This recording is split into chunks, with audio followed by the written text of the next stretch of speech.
Hey everyone, so in this video, I'm going to show you how to set up PayPal payment default method. So if you're looking to actually go ahead and pay for it with a specific card or maybe pay specifically with your PayPal balance, then this video is for you.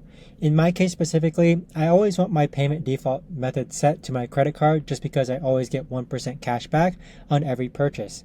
Now, in order to actually set this up, what we're going to do is log into our PayPal account first. And so I'm currently doing this from a business account.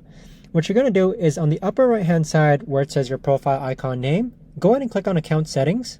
And then from here, you're going to click on payment preferences. So go ahead and click on payment preferences. Now, if you go ahead and scroll down, you're going to see this option called your preferred way to pay. Online purchases, in-store purchases. So you can either change your online purchases payment method or you can set your in-store purchases payment method. So for online store purchases method, I'm going to click on change. And then from here, it's going to say choose your preferred way to pay online.